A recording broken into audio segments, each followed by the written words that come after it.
Want to thank everyone for being here with us today in Los Angeles. I am especially proud to have with me someone who has worked hard for people who work hard every day, doing all the work that we get to take for granted. David Huerta is the president of SEIU United Service Workers West, and he represents many of the people who work in some of the retail establishments back here in so many ways that do the work that when we go into these businesses, we don't think about it. They look nice, they look clean. It's because the workers have made them that way. And I want to thank David and all the people that he represents. And on behalf of the people that work in the Department of Justice, we want you to know that we thank them for their hard work every day. The holiday season, we know, is approaching. People have already begun their shopping. Families are coming to stores just like the ones behind me to find that perfect gift for their family and their loved ones. But due to the actions of some unscrupulous employers, some of the hardest working people, those who clean the stores right behind me, they can't afford the same gifts that you and I are getting ready to buy for our loved ones. They can't buy them for their family. That's because some employers are stealing part of the salaries and the wages of these workers. Wage theft is not just illegal, it's cruel. It also robs our cities and our counties of tax revenues that employers never pay. These unscrupulous employers put businesses that do play by the rules at a severe disadvantage, putting pressure on them to compete against those who cut corners. Today, the California Department of Justice filed suit against one of those unscrupulous employers, OneSource, a janitorial subcontracting company based in Orange County. OneSource has done business with major retailers like Ross Dress for Less, Burlington Coat Factory, Toys R Us, and many more. We charge in our lawsuit that OneSource was failing to pay its workers the minimum wage, that it was underreporting payroll taxes, and that it was providing false payroll information on its workers' compensation insurance to its carriers. Our investigation found that janitors who worked for OneSource were reporting monthly income of $400 or less. Do the math. There are 40 hours in a week. There are usually about 4 weeks in a month. That totals 160 hours a month. When you're getting paid about $400 for the entire month, you can see that you're being paid well below the minimum wage. Tax reports and bank records reveal that OneSource failed to properly report the bulk of these wages that it should be paying to state authorities and to taxing authorities. With this lawsuit that we filed today, we are also seeking restitution for those workers who were deprived their salaries, who had their money stolen from them. And we seek a permanent injunction to stop OneSource's unlawful behavior. And we're going to seek civil penalties against OneSource as well. I want to thank the legal team that made this investigation and this lawsuit possible from the Department of Justice. They've been working hard to get this complaint ready. I want to thank Satoshi Yanai, Michelle Wong, Maria Lucy Ochoa, and our contract investigator, Manny Hernandez. I don't see Marisa Hernandez Stern listed here, but I want to mention her as well. She's part of the team, the newest member of the team as well. I want to say thank you to them because they're the ones that did the work to try to help those who worked in these retail shops get paid what they deserve.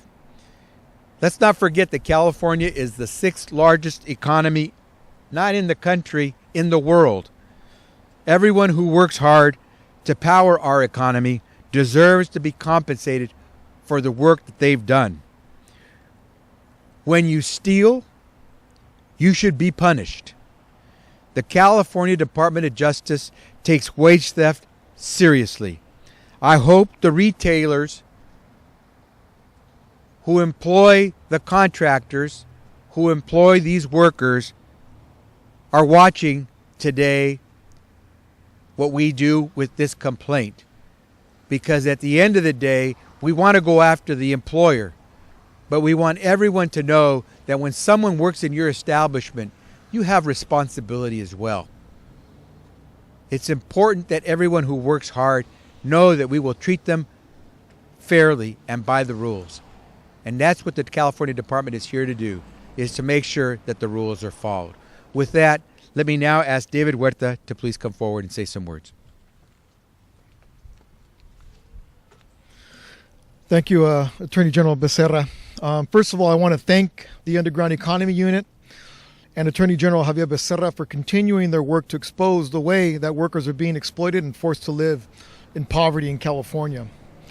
Widespread wage violations like the kind committed by one source are a symptom of a larger breakdown of the fundamentals of a fair economy and a driver of income inequality in our nation.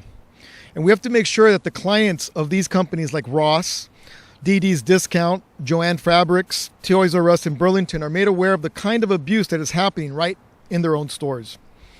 That is why it was critical for the state of California in 2016 to pass and enforce SB 588, a Fair Days Pay Act, so that both the Labor Commissioner and our state Attorney General have the tools to hold employers accountable from exploitation, from exploiting workers, and ensuring that workers are paid for every dollar earned. Every week, workers in low-wage industries take home paychecks that fall far short of what they need to provide the basics of food and shelter for their families. Saving for college or retirement is an impossible dream for many workers. Not only do workers get shorted, but responsible employers are forced to compete against unfair competition that is based on illegal practices. In addition, our state is shortened by revenue that would otherwise go to state, city, and county to support our communities. In Los Angeles alone, the amount of stolen from workers' paychecks is staggering. Each week, wages are stolen from the pockets of working people in the amount of $26 million a week, or $1.3 billion annually. A report by the former U.S. Labor Secretary Perez, released late last year, found that there are nearly 400,000 minimum wage violations in California every week. Raising the wage is one challenge, but enforcing it is another challenge, perhaps even bigger challenge. In fact, according to the Economic Policy Institute, workers were losing an estimated $2 billion each year from their employers illegally withholding wages. It was very difficult for service workers to recover stolen wages. Even when workers would prevail in their wage theft claims, only a small percentage of ever receiving money from their employers. When we first began the campaign for SB 588, our goal was to stop wage theft in California. But we found that few people knew that wage theft was an actual problem.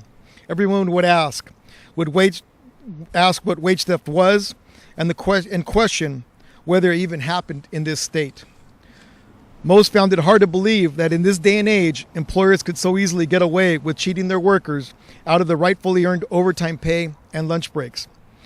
Therefore, we applaud the efforts of our state attorney general in going extra mile and not only signaling to those that steal wages from the workers that you not only need to pay up, but if you don't, then the state of California is prepared to go even further and treat these issues as criminal acts. Therefore, I want to thank again the special unit, the Underground Economy Unit, and Attorney General Javier Becerra for going that extra mile and advocating on behalf of those workers in low-wage industries who every day have to suffer the indignity of wage theft. Thank you. David, thank you very much. We'll entertain any questions if anyone has some. And if not, we say thank you for having come. We look forward to working with the media outlets to try to get the word out about the need to make sure that no one's wages are stolen from them, especially so close to the holiday season. Thanks very much for having come.